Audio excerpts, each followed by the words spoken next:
és o Senhor. A graça e a bênção do nosso Senhor Jesus Cristo e do nosso Deus Pai, a todos vocês que estão aqui mais uma vez para estar conosco, compartilhando da aula número 3 do tema O que é Igreja e seus Sacramentos. Pastor Paulo Rogério falando de Boston. Vamos à aula 3. Colocar a PowerPoint. Aula número 3. Nós vamos sempre acompanhar com leituras bíblicas a partir de agora, ok? Bom, tá aí o tema, o que é a igreja e seus sacramentos. O que é a igreja? Hoje nós estamos na aula 3 e vamos ver alguns nomes, da qual também é chamado a igreja no Novo Testamento. Tá? Lembrando que esse tema, igreja, esse nome, igreja, como nós lemos, né, lá em Atos 20 e 28, onde Paulo fala, a igreja de Deus, ela veio surgir da nova aliança. A nova aliança, ela parte quando Cristo veio e resgatou o homem na cruz do Calvário. A partir de ali foi implementado a nova aliança, da qual a igreja é a precursora dessa aliança. E aí ela ganhou nomes, né? Não nomes colocados por homens, como organização, como nós estudamos a aula passada, mas ela foi chamada, né, como Igreja de Deus, como corpo de Cristo, porque somos nós, de outros nomes, da qual nós vamos estudar no dia de hoje. E está aí, ó, no Novo Testamento, a igreja é comparada a alguns símbolos e ou títulos. E nós vamos ver alguns deles na aula de hoje, ok? Bom, um dos nomes da qual ela foi chamada. Ela foi chamada de a lavoura de Deus. A igreja de Deus é o seu campo, no qual tenciona produzir frutos para a sua glória. E ela envolve o pensamento da frutificação. É isso aí, fazei discípulos de todas as nações. É o discipulado. Então, a igreja ela tem que produzir frutos.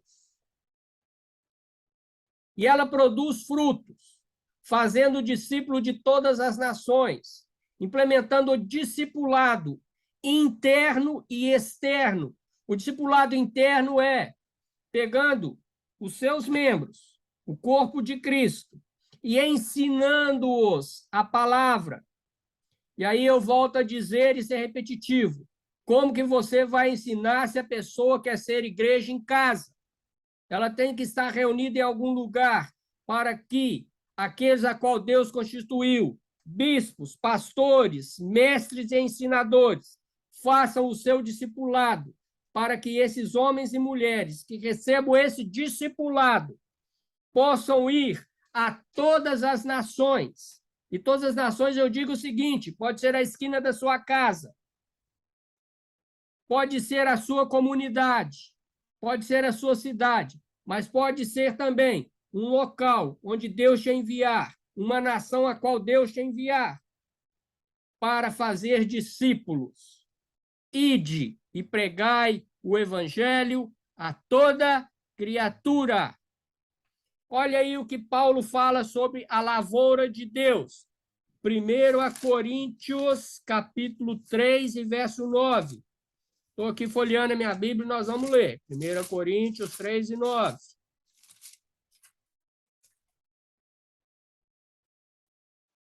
Enquanto isso, você vai buscando aí no seu celular, não é? Ou então na sua própria Bíblia.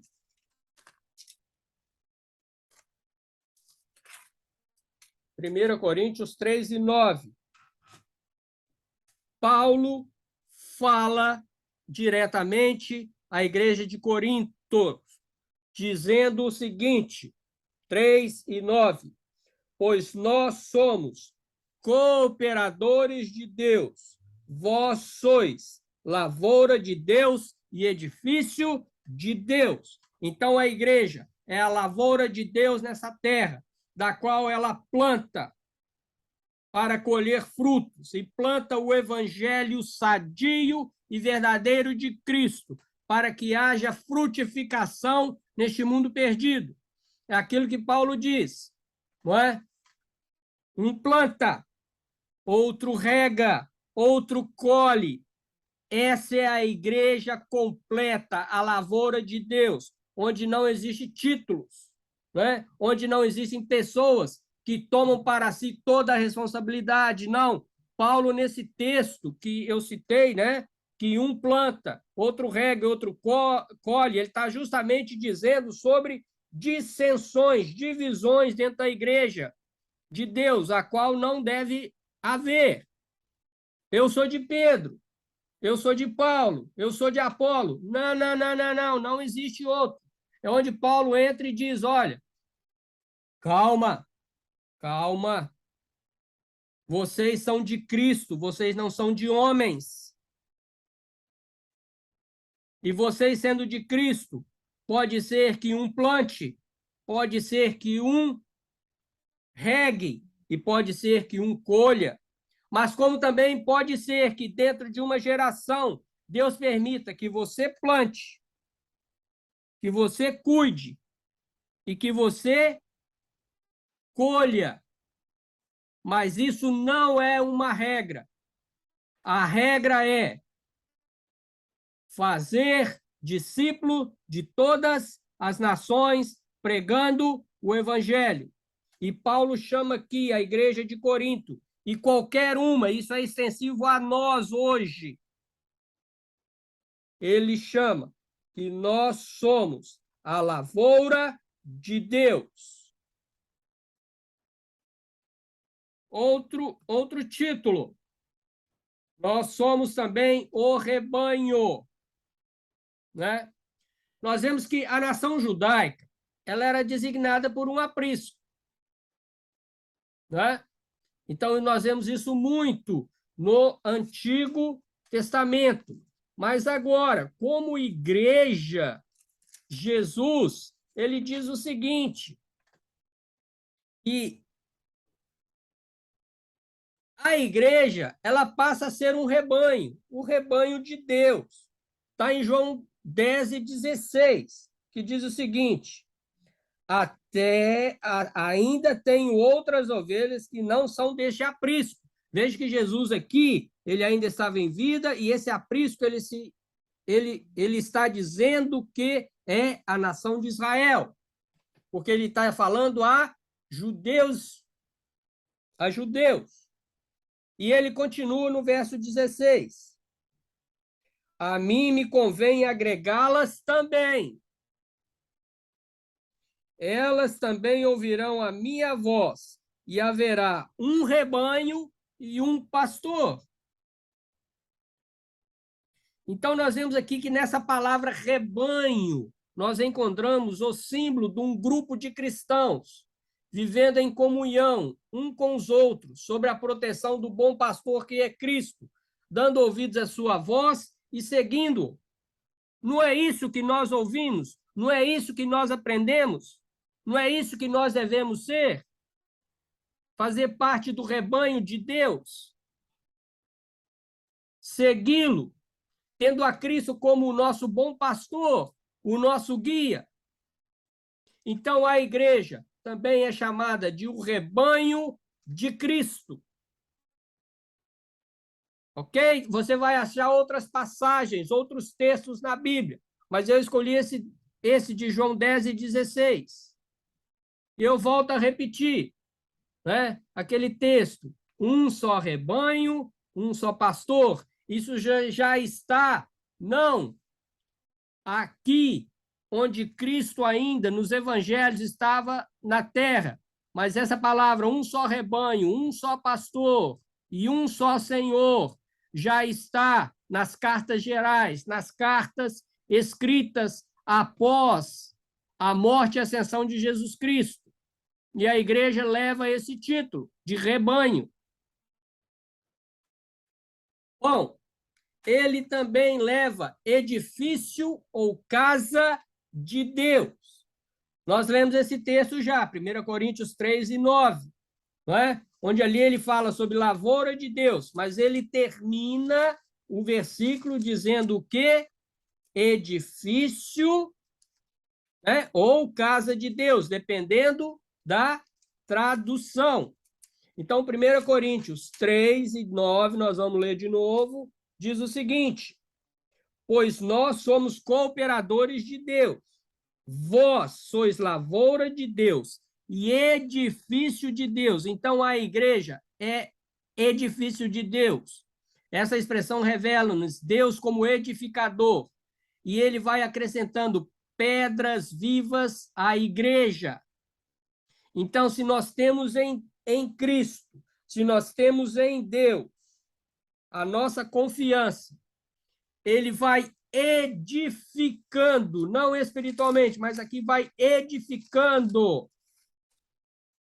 né, a sua igreja, ele vai acrescentando. E nós vemos isso nos dias dos apóstolos, né? Nos dias das primeiras conversões. Está lá em Atos capítulo 2, né? E o verso 47, olha o que acontece. Aquela igreja ali, né, de Atos dos Apóstolos, ela pregava o evangelho, elas perseveravam na doutrina dos apóstolos, elas perseveravam na comunhão, no partir do pão e nas orações. E o verso 47 diz o seguinte: e essa igreja, louvando a Deus e caindo na graça de todo o povo, e todos os dias o Senhor acrescentava à igreja aqueles que iam sendo salvos. Então, nessa comunhão, nessa perseverança da doutrina, no partir do pão, nas orações, no louvor a Deus e na pregação do evangelho, o Senhor ia acrescentando novas pessoas que iam sendo salvas. Elas eram salvas porque estavam ouvindo o genuíno evangelho de Jesus Cristo. Então, a igreja também é chamada de edifício ou casa de Deus, porque Deus é aquele que acrescenta à igreja pedras vivas. Amém? Então, a igreja também é chamada de edifício.